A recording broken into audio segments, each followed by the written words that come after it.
Okay. I know I'm beautiful, but it's just you know. You're not I can supposed barely resist it, Jonathan, but I yeah, will look well, at force myself to look at you're the not supposed to laugh so quickly, but you know, what can I say? Uh, right then.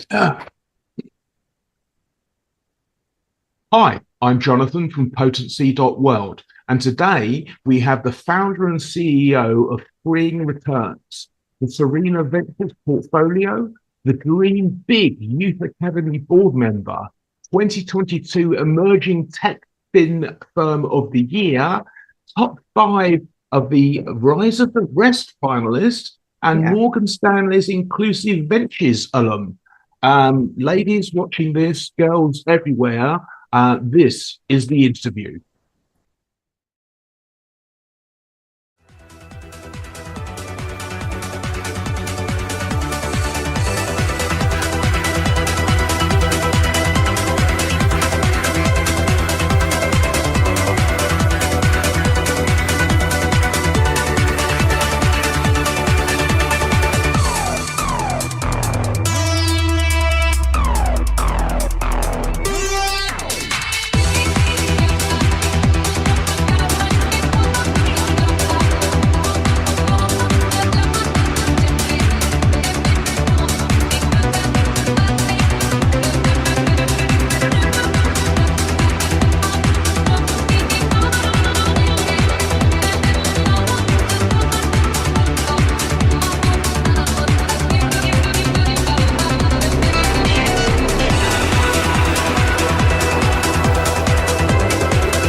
I give you Barbara Jones Brown. Barbara, hello.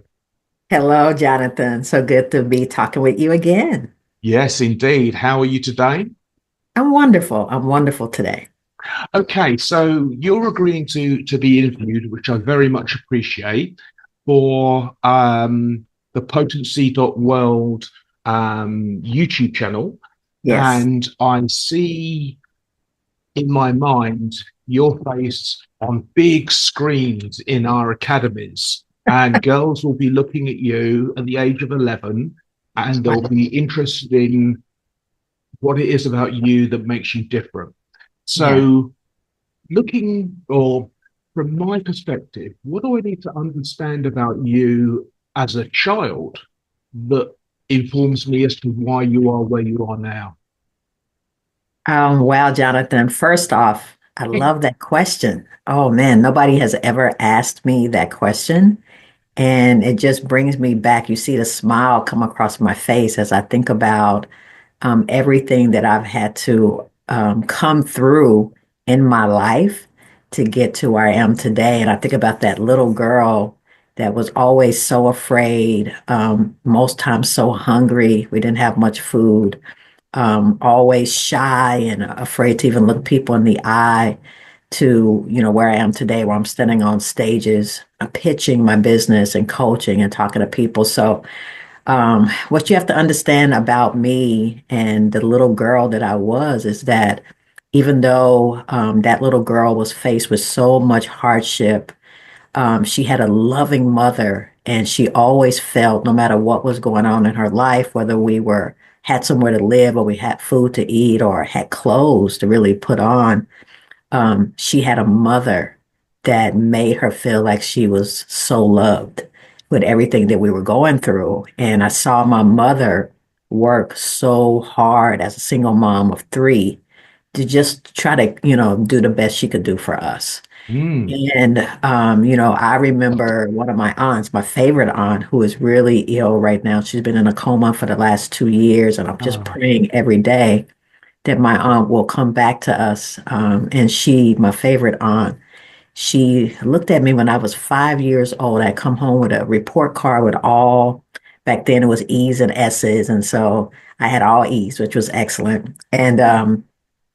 And my aunt saw my report card and she was like so proud of me. She was always encouraging me. And she looked at me at 5 years old and she said, Barbara, you're going to be the one in the family. She called me Babs. Babs, you're going to be the one in the family to make it. You're going to be the one in the family to make it. And Wow. I didn't know what she meant. I was 5. Mm. But I listened to those words. I was like, I'm going to be the one to make it. I didn't know what that meant, but I knew I was going to be that one. And that's the little girl that I was, is that 5 had taken on this big, huge, monumental effort to be the one in our family that made it. And That I feel like I've done that. So thank you, Jonathan, for this opportunity that's and that wonderful question. it's inspiring what you said. And if you don't mind, I'd like to unpack it a little bit because so as an adult, we can now look at our lives in perspective. Yeah.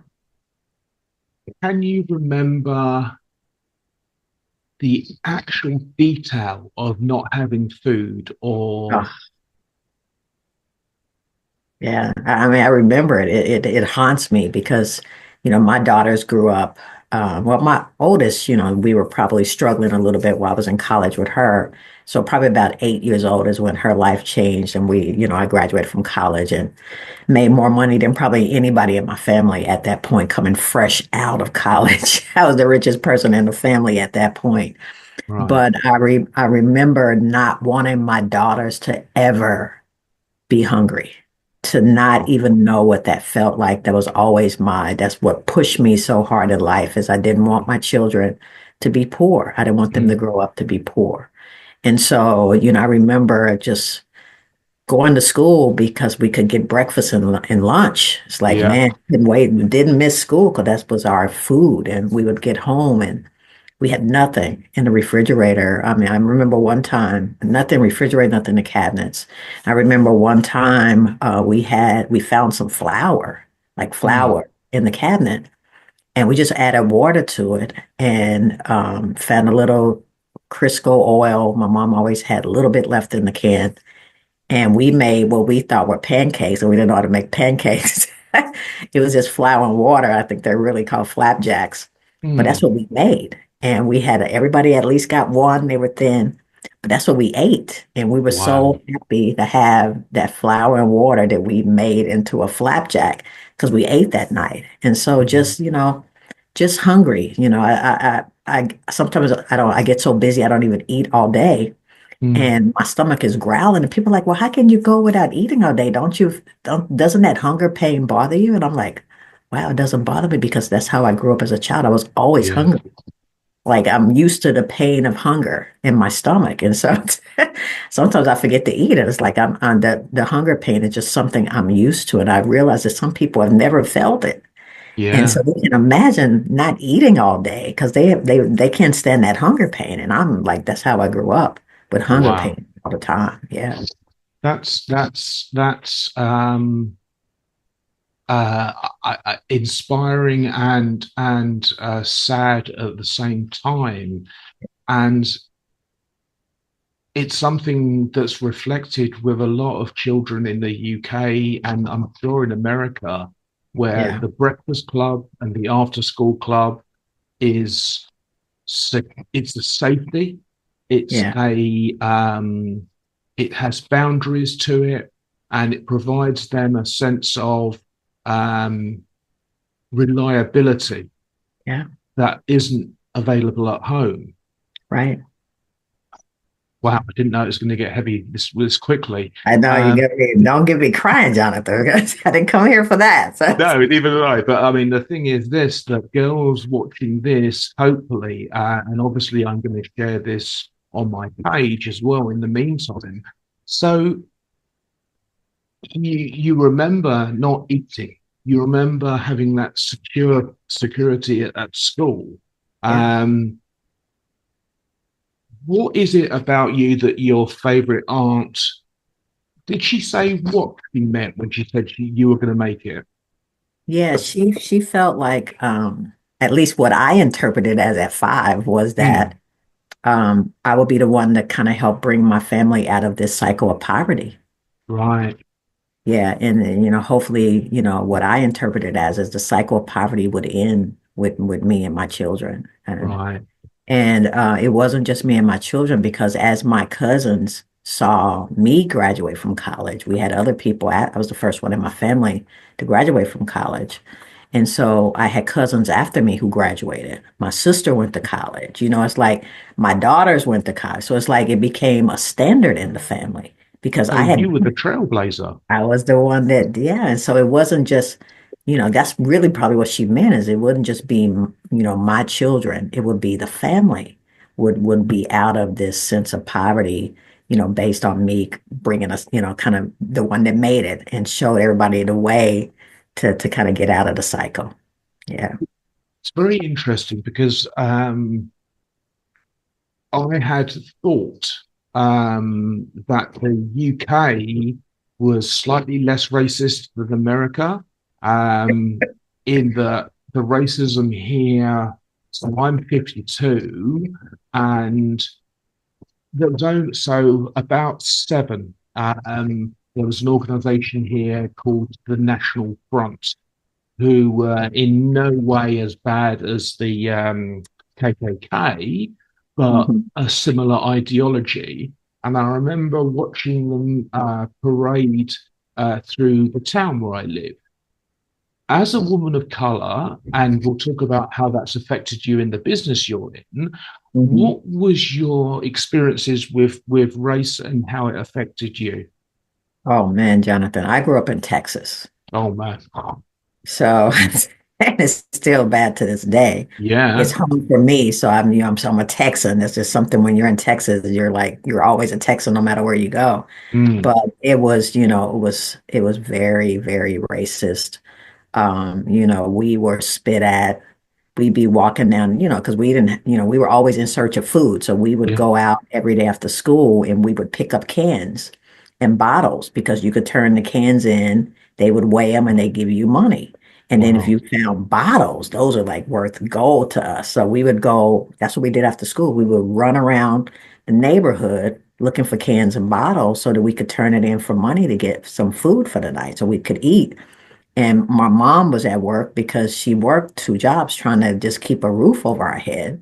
And so we were just what they call latchkey kids. We come Yeah. home to no parents, and I was the oldest.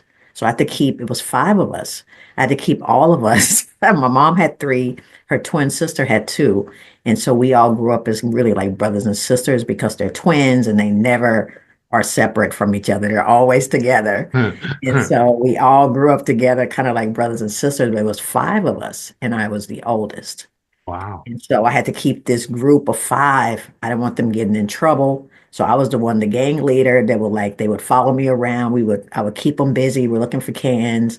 We'd go get our stuff from the store. We'd come home and we cook. So I kept everybody together and Yeah. kept many of us from just hanging out on the streets, getting in trouble. We were always together as the five. And so, so we would be out looking for our cans and people would drive by and spit on us or call us the N word. The five kids looking for basically money to get food. And people were like spitting at us and throwing cans at us and calling us names. And that's Oh, how we grew up. And it was, you had thick skin because we were so used to it. It's not like if somebody did it to me today, it would be a whole different story. yeah. Yeah. You Yeah. know? Yeah. But back then, we were just kids, and so that was our life. And so, yeah, we grew up, in Texas when it was still, I think even still today, a lot of racism. Yeah. Yeah. Yeah. Yeah. Um, was it, I mean, hopefully you never saw this as a child, but were lynching still going on at this time? Not, I don't think they had gotten. I think it was more of intimidation. Yeah. I never saw any lynching. I mean, they might throw stuff at us, but nobody ever got out of the car and tried to beat us up or capture us. They just called us names. So I Hmm. never saw any of that, but definitely just intimidation. Yeah. Yeah. Yeah. And it's horrifying to think that, an adult of any race would Right. abuse a child in Yeah, that five way. little children run around looking for food, basically. So, describing it as the way you did, you basically were a surrogate mother for your five relatives. Mhm. What Brothers and happened? sister, Sister and two brother and cousins. sisters, and then my cousins, two cousins. Yeah. So, did you have, or what moments of joy did you have? Oh man, and that's the thing is like kids. adapt. Mm. And so we knew we didn't have food and we didn't have all the stuff that other kids had, but we had the five of us. We had all of our other cousins. And so we were always happy. We while we were looking for our cans, we'd come with a whole sack of cans. We get our money. We'd be like, yeah, baby. We buy it because my mom wasn't there. So we get like snacks, like little Yeah. Debbie snacks and brownies. We weren't eating good stuff. We were eating stuff kids would buy when they got Yeah. candy so we were like, man, we got all this money. We can go get our candy and donuts and everything was an adventure. Like I would take them on these adventures while we were out walking around looking for cans. I was describing a story like we're these warriors and we're out. We'd make up stories the whole time we were Ah, out. And ah, so, we found a creek one time where we were looking for cans. And so we went fishing and swimming in the creek. And so it's kind of like you see like those stories where the kids are making up a whole new world in their minds. We saw this world that I would describe to them. We were living in this world. And so it kept us out of trouble. So we were always happy. We were always happy because to us, that was our life. We didn't know yeah. any better. And so we adapted to it and we were always happy. Well, that see strikes off a very interesting thought to me in that what you've become is a visionary. Yeah, We interviewed together about your business, and we'll talk about that obviously later in this interview. But the fact you're making these stories up, a yeah, narrative yeah, that defies your lived experience. yeah, So it's a story that you were leading yes, your little gang. yeah. Did you did you feel any resentment at having to be this person?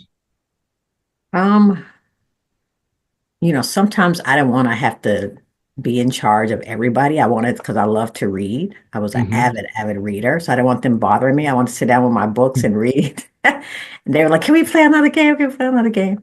So sometimes I was like, "Where I wish my mom was here because she could do like, I had to get my brother ready for bed at night and make sure everybody got their bath. I was the oldest, and so it Yeah. just took on a lot of that mothering role that I just wanted to sit down and read my books. I don't want to be bothered with them all the time. But, Mm, for me, I saw how hard my mom worked and she would get home exhausted. yeah. And Yeah. you think we didn't eat. I rarely ever saw her eat. Like, I don't know what she ate because she wouldn't touch anything. She wanted to make sure that whatever was in there, it was ours. So I don't Yeah. even know what she ate.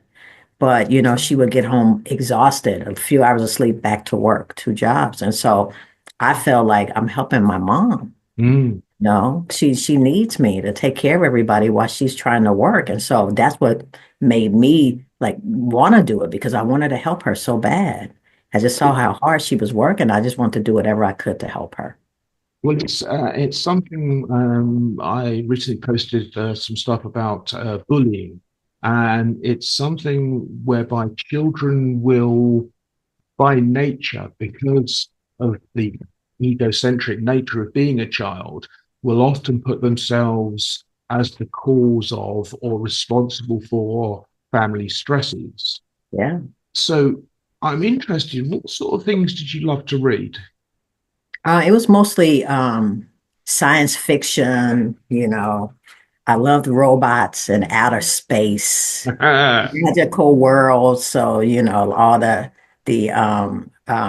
the little I forgot they already made movies of The King of the Jetsons. Rings or Lord of the Rings Oh, type yeah, yeah. stories. I loved anything like that that would like show me this magical world. I love to like escape where we were and get Yeah, into yeah, yeah, yeah. this magical world where it was outer space or some kingdom that was just that's the kind of stuff I love. And so of course I'm in tech, I'm Right, yeah. living everything that I grew up as robots and flying saucers and cars, all this stuff is happening today. So I'm like, this is heaven for me. But that's the kind of stuff I would read is science fiction and all that So type of thing. did you then take that influences that were so enjoyable for you to read? Were they the kind of stories you told the gang? Yeah, yeah. So we made up Right. new worlds. Yeah, we would make up, that's where I was getting probably a lot of this stuff from is what I was reading. I'd make up worlds for them and I had to describe it because they didn't feel like Mm. reading. So I had to make it like very vivid. And we were like characters. I was always a character named Michael because I love Michael Jackson. All So right, cool, cool. I was a guy character. So I was Michael, the leader of the gang. And then I gave each one of them were characters. So I described what kind of character they were. And you could see them like become the character, like, oh wow. So I'm the whatever. And so they will become their characters, they'll get there. And so I would make up these worlds for us. And so Wow. as we were doing these activities, we were in our worlds. We were explorers, we were fighting big monsters so that's how we would go on these adventures of finding the money to get our food is we were in living in this new world that I created. And that's how we got through the day. And it kept everybody so interested because we were like living out this world that we had created. So actually, I mean, it's and this is the funny thing. As parents, we don't want our children to go through what we went through. Right. But the irony of that is that going through what you went through made you the person you are. Yeah. So, do Yeah. you have to struggle? Do you have to face trauma? So, in comparison with you, nowhere near the same sort of trauma. In the UK, so I was born in the 70s. So there were, I mean, we had a house, but there were rolling power cuts. We Mm, used to use paraffin heaters because we mm, could run central heating, but that is nowhere near being hungry. yeah. Um, how do you? Okay, we're jumping about a bit, but I've got to go there because it's in my mind and it'll go otherwise. Your own daughters, given that you worked so hard to provide a situation that was unlike your own, Right. why is it you think they're as motivators as they've proven to be? Well, I mean, I think like, one thing I will say is you're right about that struggle that I had because my daughters are, even though they're very smart girls, they never went through struggle. So No. when hard times hit them, I feel like they don't have like that grit that I have. It's like it just like, my youngest one especially is like, challenges come into her life and she's less like she's ready to just give up. I'm like, you have to fight. But I realized she's never had to fight. She's had everything handed to her and whatever she wanted, mom would buy it. And she grew up a spoiled little girl. Mm. And so she's like, Mom, I don't know how to fight. What are you talking about? You always do stuff for me. I gotta fight now. She's an adult. Yeah. I'm like, you have to do for yourself. You're a grown woman now. So that is what I've noticed. I'm like, oh wow, I did too much for them. I should have let them struggle a little bit because now they're adults and it's still like, they're figuring out their lives and it's Mm. they didn't have that struggle and so that's the thing is like we didn't want them to struggle but have we made the children like not resilient like we were any little thing hits them, can they survive it or is it going to knock them down because they had so much in Mm. comparison to us. And so I struggle with that today because I'm like, wow, my girls, they're definitely smart but I feel like they definitely don't have that grit Yeah. that Yeah. I Yeah. had, Yeah. It's because interesting. yeah, they don't have that grit. Well, I'm in the middle of reading a book by Michelle Minikin called The Good Girl Deprogramming. Mhm. And it's very much about uh, I, as a man, am deeply offended when I see the current leaders in your country push back against DEI, Oh, diversity, equity, inclusion.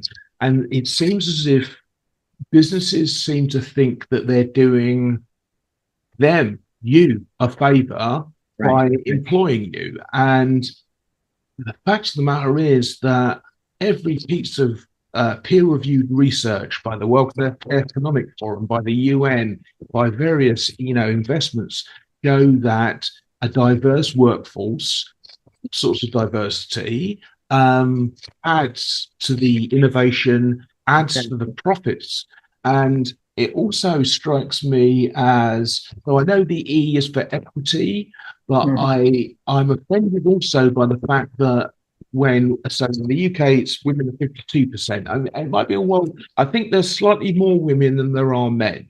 And Okay. so this whole idea that we shouldn't be having a balanced workforce. What's your view on that? Oh my God, this now you're opening up a can of worms. It really frustrates me so much with everything that's going on. And I knew it was going to happen. I told people this back in 2021, 2022, because I was like, this is not going to last. No, I knew it was not going to last. And I just felt like the US had not changed the way that people thought it had. no, And so we're seeing like the huge backlash for that. And DEI is now a four-letter word, and to me it makes no sense because if DEI had done all the things that it set out to do, then there would be no need for these programs today. There would be, all types of businesses. There would be these companies would be completely integrated and you wouldn't have like, 80% white males and everybody else. It would already be done. The whole reason these things were put in place because yes, there weren't representation. And I'm like, now it's a four-letter word, and yeah, oh, it's a DEI hire. And I'm like, what does that mean?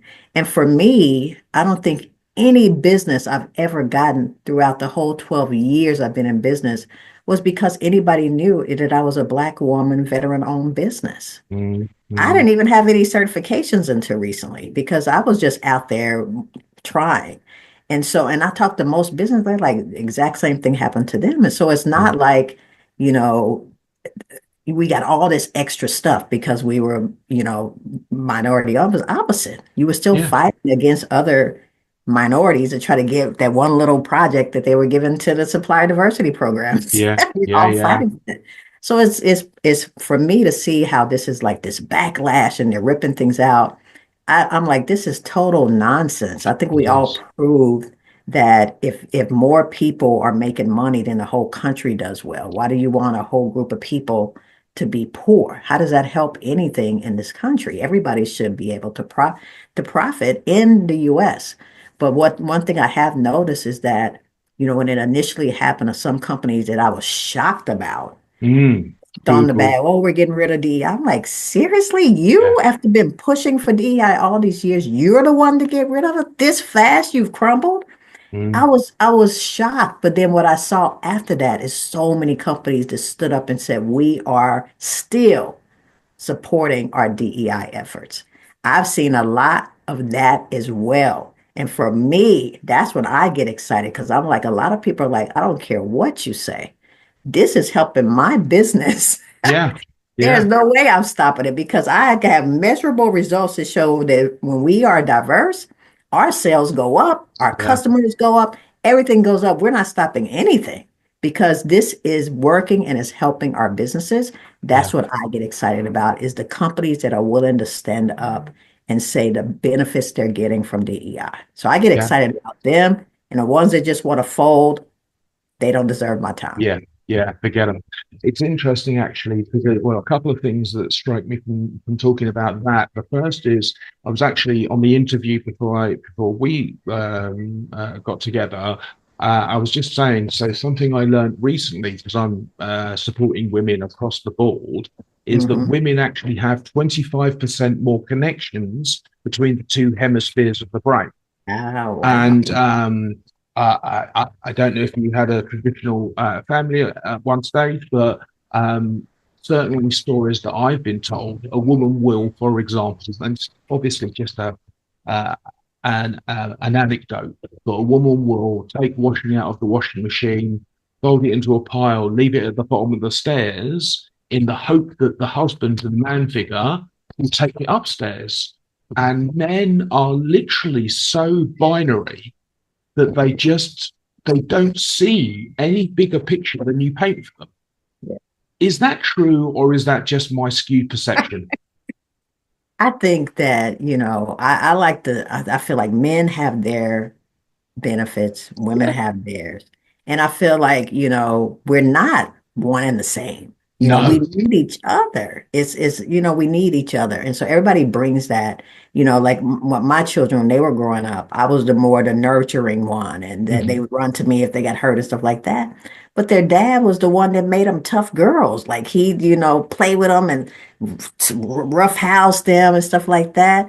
And he was also the one that made them feel like they were beautiful women because I could tell them. But Yeah. hearing that from their dad made them realize, oh, wow, we are beautiful women because a man was telling him that. So I feel like he was definitely different. He was Mm. definitely probably the one that would leave stuff at the bottom of the stairs and be like, oh, you want me to bring it up? That's why that's why I put it there. Yeah. But he had his purpose and I had mine. And so I feel like that's the thing that we have to realize is that everybody adds some value.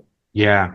Uh, And we might be different, but we still need the men as well. Like you. We need Absolutely. you, Jonathan, to Well, be an advocate for women. Yeah. I mean, it's the least I can do, and it's very much driven by my mother.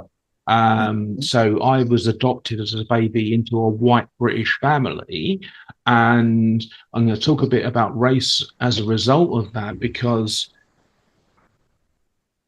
if you're adopted by a white family, yes, I am this color. Now, I would say we're probably about the same tone Mhm. of skin tone. And it only became recently aware, I became recently aware of it, that lighter skinned people of color suffer less discrimination than Yeah. darker skinned. Yeah. So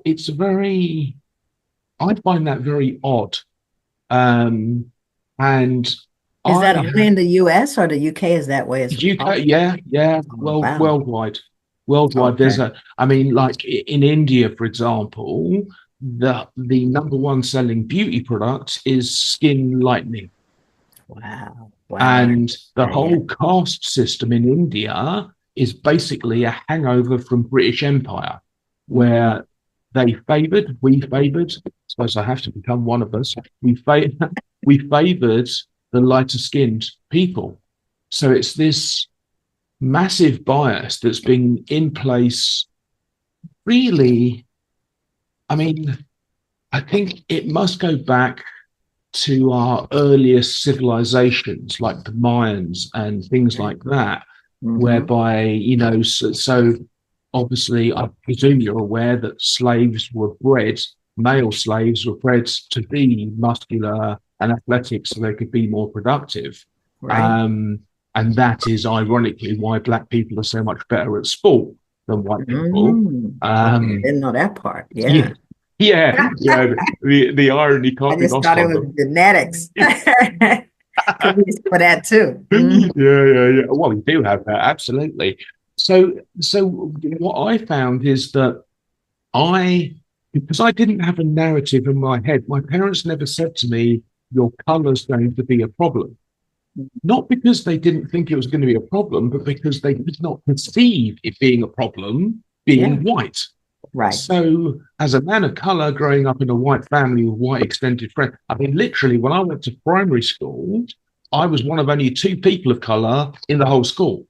Oh, wow. Wow. And I have gone through life, I think, with what you would call white privilege, Mm. because when challenged by authority, and I used to have a motorbike and do lots and lots of illegal things on it, when challenged by the police, it never occurred to me that they were coming over because I was of colour. They wouldn't be able to even see and crash at me.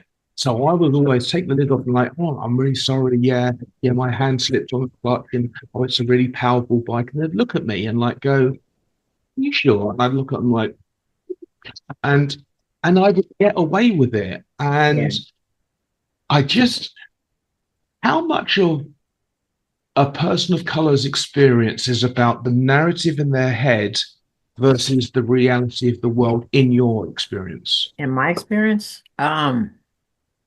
it's hard to say just because, for you, it's like, I don't even know how you knew you were a person of color because everybody around you was, so how did you even know, like, oh, do I look different? Because you are Mm. lighter skin. So you're probably like, okay, I'm just got a tan and they don't or something. I don't know Yeah.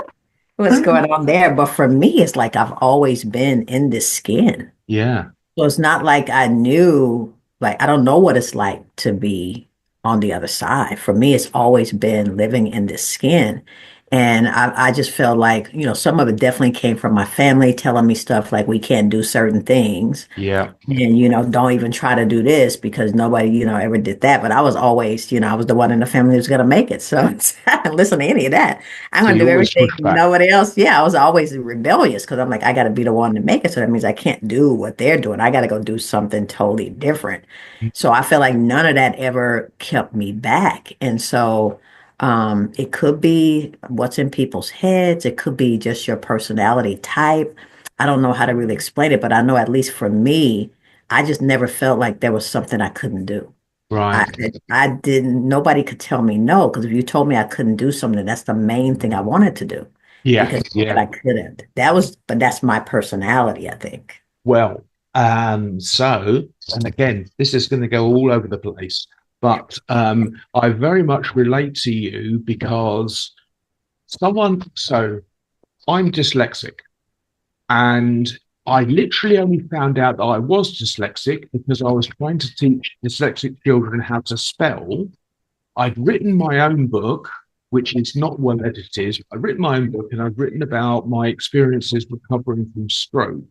And I was just describing how it was inside my head and just writing it down, not thinking anything of it. And then I read this book about how to teach dyslexic children how to spell, and there was description after description exactly like I've written down.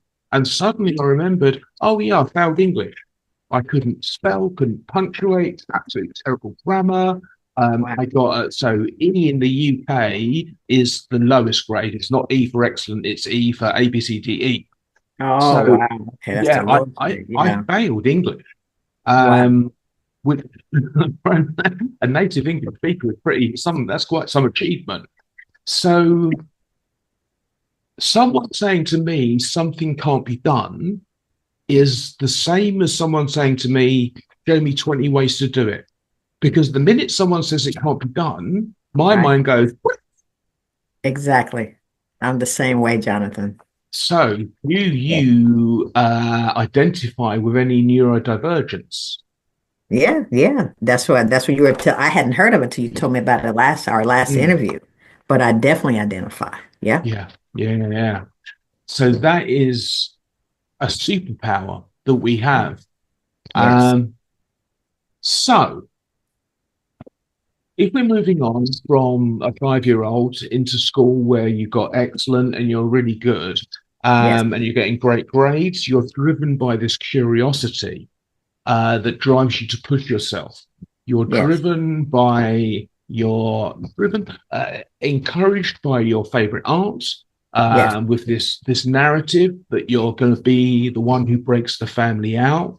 And I Hmm. think so. In my experience, when I coached in primary schools, girl children were always boy children will get to 25 and not grow up. I mean, I'm 52 and I still find a fart really funny. But girl children would look at you and analyze you and look into your eyes and have ideas about how they wanted to change the world, how they wanted to Mhm. be different. How Wow. was it for you in your Yeah, I sort of definitely. early early teens, 20s? Yeah. I was so driven, always driven, school, so driven to get to college. Like, that was my main goal in high school. I got to go to college. Like, how am I going to get to college? I know my mom is not going to have the money to pay for it. How am Mm-hmm. I going to go to college? And so I was always trying to figure this out. And I was so driven. I got to get good grades so I can get a scholarship. And so went to the military, was able to go to college on the GI Bill. And so that's how I got to college. Got a few scholarships too, but mostly it was a GI Bill. So once I got into college, okay, I got to graduate. I got to get some type of the degree that's going to make me a lot of money because I got to help the rest of the family. So, Yep.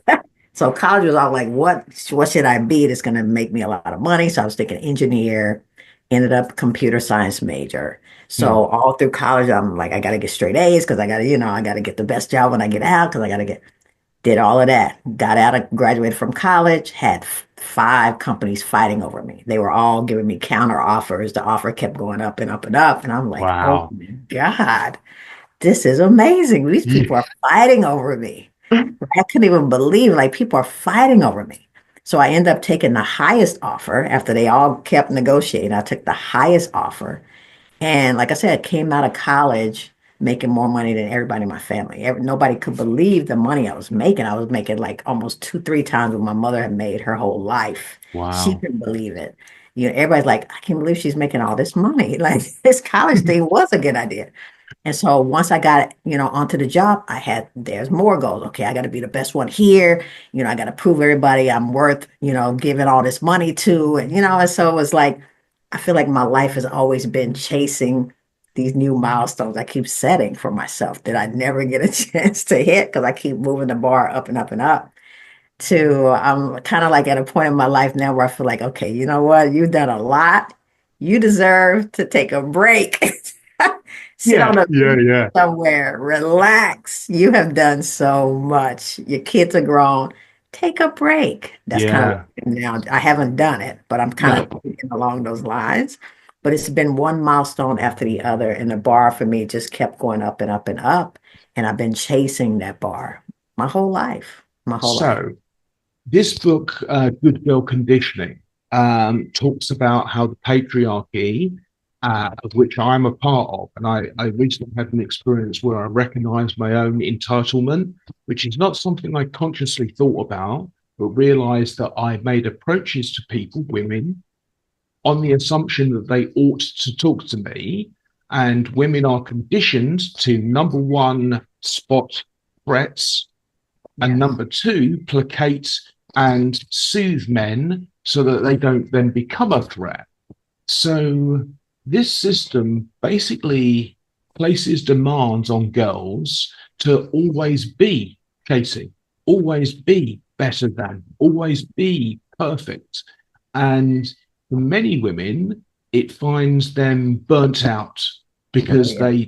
they try so hard, and Yes. it's this idea that you can do everything. Hmm, not really sure about that. Exactly. And not only do it, but I have to do it like the best. Like Yes. can't make any mistakes. Everything's got to be perfect. Straight type A, which Mm. is like, it's my blood pressure is always, it's like I've had so many like anxiety attacks all the time and Oh, you do. that whole drive to just, and you can't do that forever. At some point in your life, you have to stop. And that's where I feel like I am right now in my life is I need a break. I Mm, mm. need to take, I would love to take a sabbatical. 3 months. That would be beautiful. I could write a book, Jonathan. It's like, Yeah. I'm like, man, you need a sabbatical. Just take 3 months off. How close So that would to be so good. how close to that do you feel you are? I mean, you could do it. I could What do it. My husband what's wants me to do it, but I feel what's like next year, hopefully. okay?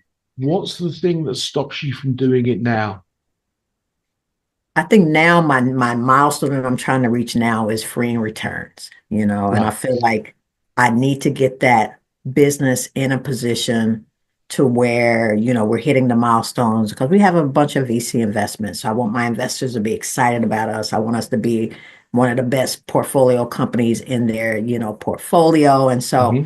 I haven't gotten that yet. And so for Right. me, that's the milestone I want to hit. But I feel like what I've told myself is when you hit that one, you got to take a break. Yeah. Yeah. Been chasing this for too many years. Let that be it for now. Take 3 months off and then figure out what you're going to do next. But let that be it for now. So let me ask you, and again, this is going backwards and forwards over the place because I want to talk to you about your service in Mhm. a second. But how much of what you do involves your physical location, and how much of None it's of it. online? None of it. And that was one of the whole reasons why I wanted to have, even back when people were still going to the office to be Mm, computer programmers, I always felt like there's no reason I have to go to the office. Like everything I'm doing, I could do from home. So I mm, always had this in the back of my mind is I'm not going to the office every day. no. That's going to stop. So now we're in that world, right? And Mm, so I have mm. teams in Africa, I have teams in India, I have people in Costa Rica I work with. So I feel like now my business is Nobody knows where I am. I could be sitting on the beach right now, Jonathan. Nobody would ever know. I could live anywhere and do what I do. And that's what I always wanted. I'm at that point in my career where I don't have to stay anywhere. I can live anywhere in the world and my business keeps going. And my whole team is the same way. I don't know where my team is. As long as they show up on Slack or Yeah. meeting invite, I don't care where they are. And I told them, I don't care where you live. Just get your work done. Make sure I can access you when I need to. Hmm. And you can live wherever you want. And so they love working for me because they're free to do and be where they want to be. So, if that's true for them, and you recognize the need to take a break, but you Sure. also recognize that the venture capitalists and the investors, Yeah. why really, and don't answer me if you don't want to, because I'm not here to challenge you, but why Yeah. don't you work from the beach? I'll give you some context for that That's question. true. That's So I'm true. in hospital care home at the moment, and the internet speed here, so it's a 25 megabits per second upload, which Yeah. is 4 times faster than my home internet. So I've uploaded 1.8 gig files, video files. This video we're doing now will upload really quickly. So I've been more productive in hospital than I was You able to said that. be yeah, at 4 months at home. So what's the real reason why you don't take Ah, a different location? So it's not take your foot off the that's gas. true. That's true. That's true. It's just choosing a location that's more conducive to I don't calm. know, John. I mean, I'm glad you're saying that because when I think about it, it's just like my husband told me something a few weeks ago. He's like, well, why don't you just do that? I was like, why didn't I think of that? I guess like we get into this rut and it's like, I'm sitting at this desk in my house every day. Mm, It's like, why am I sitting in the house? I could go anywhere and work. I could go down to mm, the coffee shop. mm. But I'm just in this format where I get out of the bed, I come in here, I get straight to work. I get tired, I go back to the bed, I go to sleep. Yeah, But you're right. I could actually go work on the beach right now. yeah, I don't yeah. have to sit in this house. But I guess, that I'm glad you're challenging me on that because you're right. I'm gonna think about that, Jonathan. You're right. I don't have a reason to sit in this house. I could go work on that beach right now. And I haven't done it. So I need to do that. Well, I tell you what, I would be extremely pleased if you reached out to me in 6 months and said, and not a virtual background. You went, look at my actual Look background, at and my just real background, John. yeah, I took your yeah. word. I got to the beach and started work. I can do that today. And I don't know why I haven't done it, but now you put that bug in me. That's Okay, what I need to it's do. going to bug you Yes. now for Yes. hours. It's gonna bug me. I gotta Yeah. do it. Yes. Okay. Now, speaking of bugs and computer science, the nature of perfectionism, which a lot of women are feel the pressure to be, Mhm. and computer coding and software and technology is full of errors and error fixing. And Yes. it is rarely perfect. But I mean, look at major software updates from major companies, Yep. fiddle with holes. How does that square in your mind? How did you overcome that? Yeah. Well, I love finding them. That to me, Ah, that's part of being a computer programmer is it's always, I tell everybody we create things out of nothing. Like somebody mm, comes to me with, I got this vision in my head. Can you create this app? So it didn't exist until we just created. Now you have all this stuff on your phone that was mm, in somebody's head a few months ago or a year ago. And now it's to life, and I think women, that's what we do. We create life, like real life. indeed. And so that's what I love about computer programming and technology. I mean, we've created money out of thin air, Bitcoins, cryptocurrency. Now there's money out of thin air. And I told my Yeah. mom, she's like, there's no way you can have money out of thin air. Mom, you will never hold this money in your hand. It's digital money. They've Mm, created money out of thin air. She couldn't believe it. So it's like that's what I love about the technology. Yeah, it's full of bugs, but I like to go find them. It's full of aye. bad guy hackers trying to get into systems. I like to stop them. That's the excitement for me is finding this stuff. It's a victory when I say, "Oh, fixed that bug today." Yeah, on my team, Mm, we fixed these bugs, bro. We got it working. Victories. It's like we have these short little victories all day because we're fixing stuff, we're finding fraud. That's what our application does. yes. We're closing up holes or we're creating stuff that never existed. it's exciting to me. I can't wait to if I could just code all day, I wouldn't be able to wait to get out of the bed.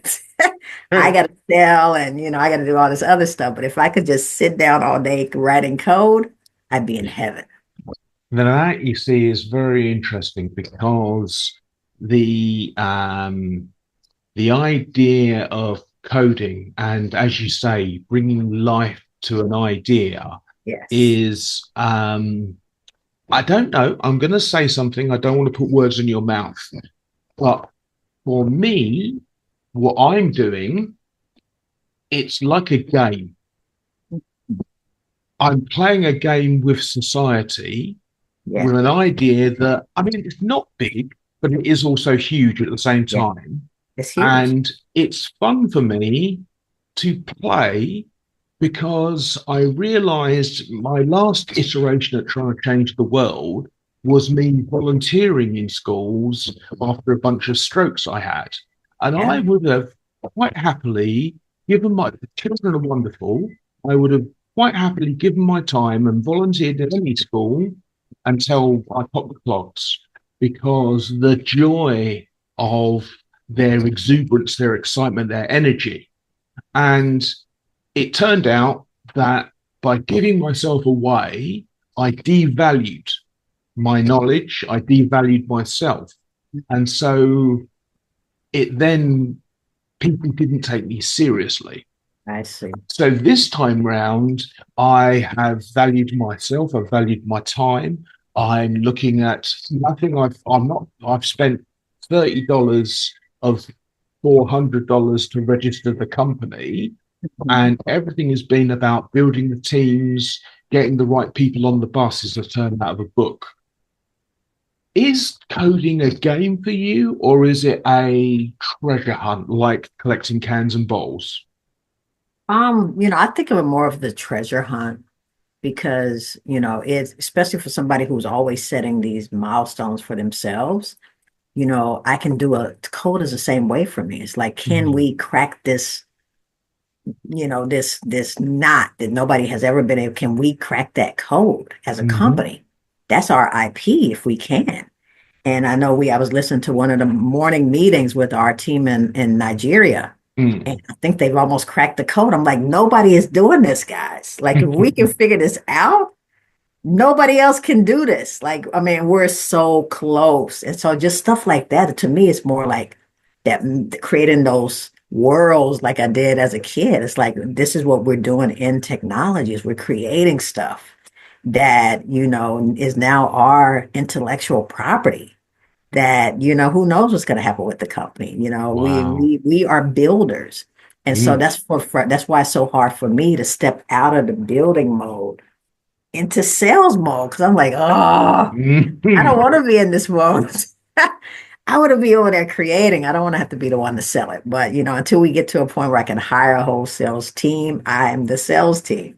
But I Fair enough. love being in the coding world. I hate being in the sales world. And so, it's just I gotta pull myself out of that to get Yeah. back into this world. Yeah. Yeah. I mean, only one thing I would say about that is that sometimes people, so I was a salesperson, um, and neurodivergent, so I had very good verbal skills, Yeah. and love stories. Yeah. So I think that there is a stereotype of what a salesperson is, which is Exactly. Yeah. not you, it's not Yeah. me. Yeah.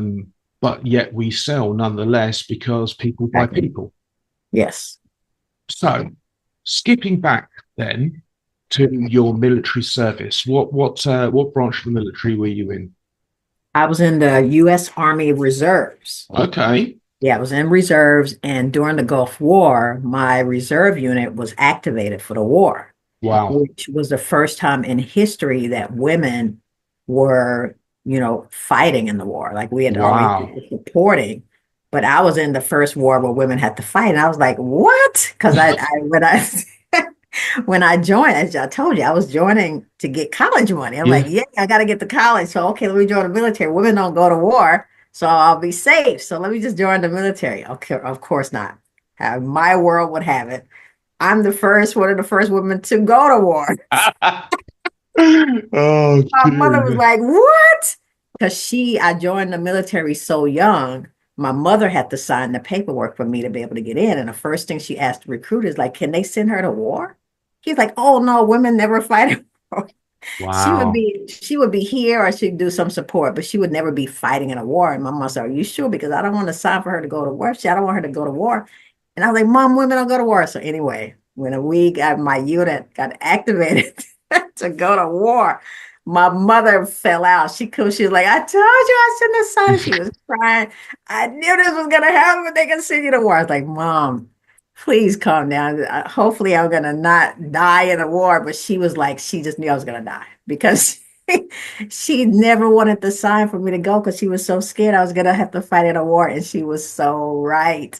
So But what here I am were today, you much 17 stronger then? for it. So Were you yeah, I was 17 at the 17. time? I was 17 when I Wow. got in, and my mother had to sign for me to get in, and she didn't want to. And when I went to the war, she was kicking herself for signing it. Oh, But it man. just made me, like I said, everything happened. Like I have so much grit because of everything that has happened in my Mm, life. mm, And I told Mama, like, look, Mama, I told you I'm not gonna die. Look how much better it made me going through that experience, mm. fighting in a war.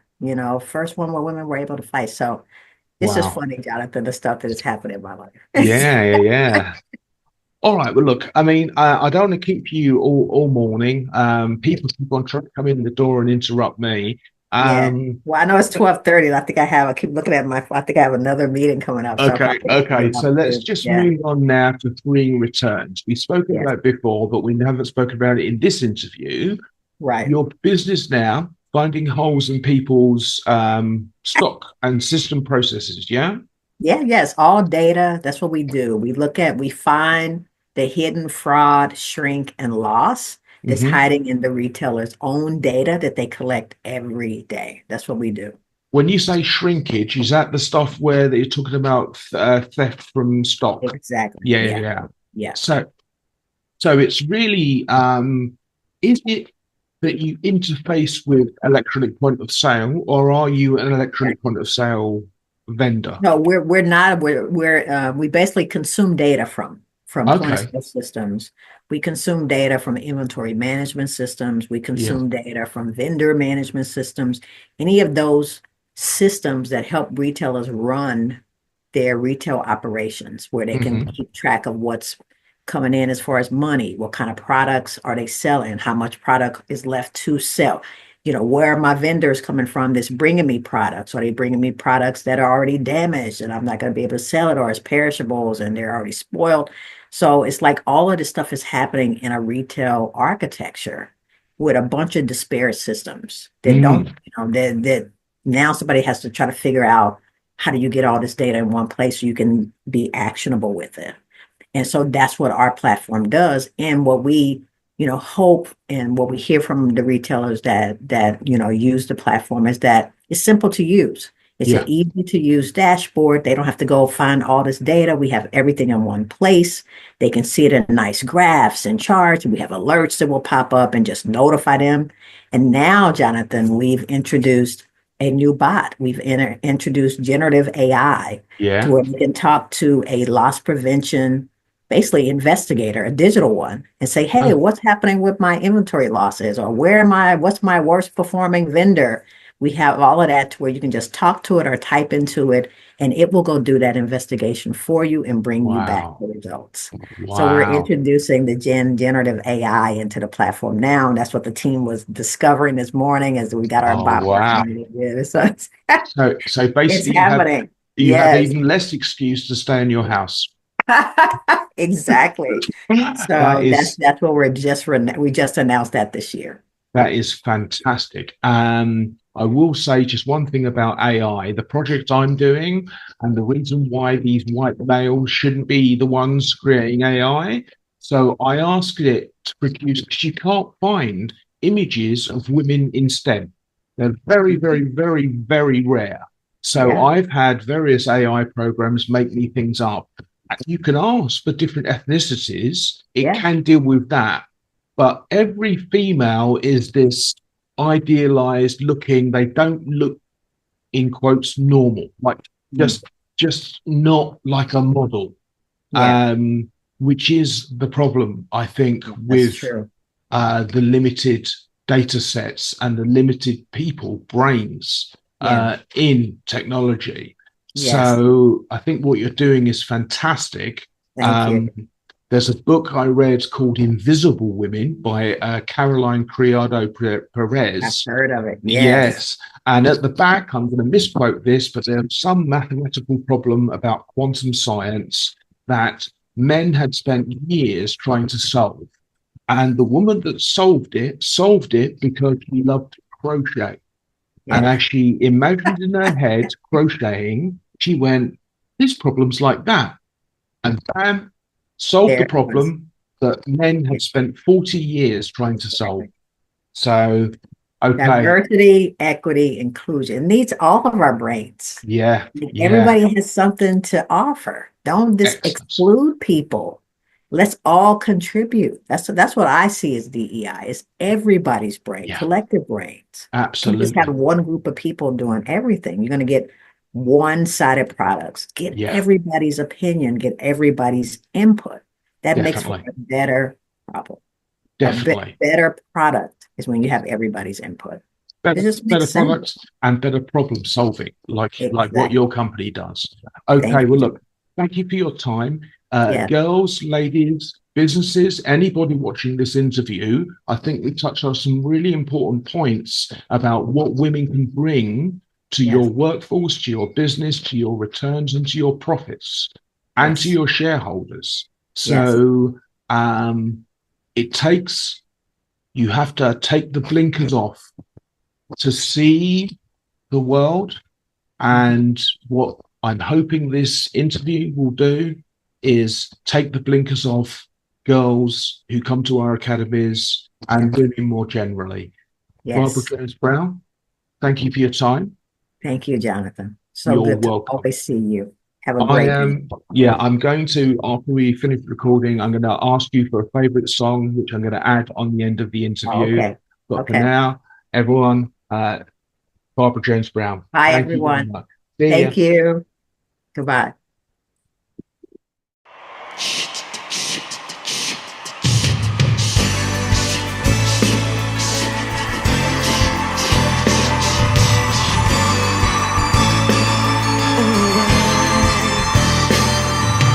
Reaching out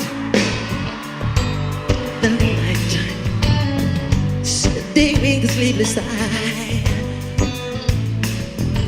I hear her voice shake my window, sweet seducing sighs get me down the nighttime. For walls won't hold me tonight. If this town is just an apple, then let me take a bite. If they say why, tell them that it's human nature. Why, can they leave it that way? They say why, tell them that it's human nature. Why, can they do it that way? Reaching out, electric eyes are everywhere. See that girl, she knows I'm watching. She likes the way I stare. If they say why, tell them that it's human nature. Why, can it be that way? They say why, tell them that it's human nature. Why, can it be that way? I like living this way. I like loving this way.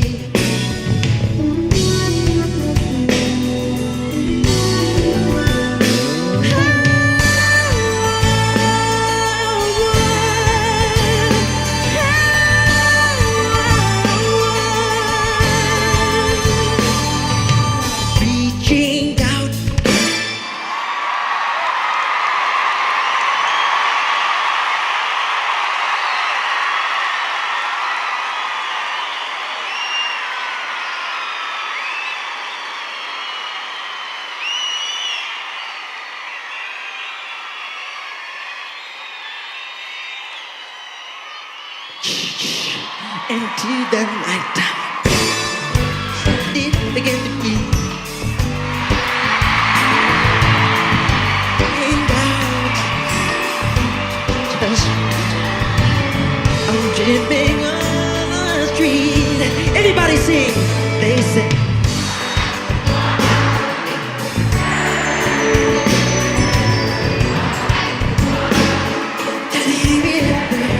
Everybody.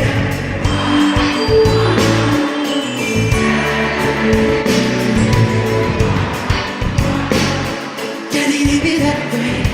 If they say, why? Ooh, then can he leave it that way? They say, why? Ooh, then can he leave it?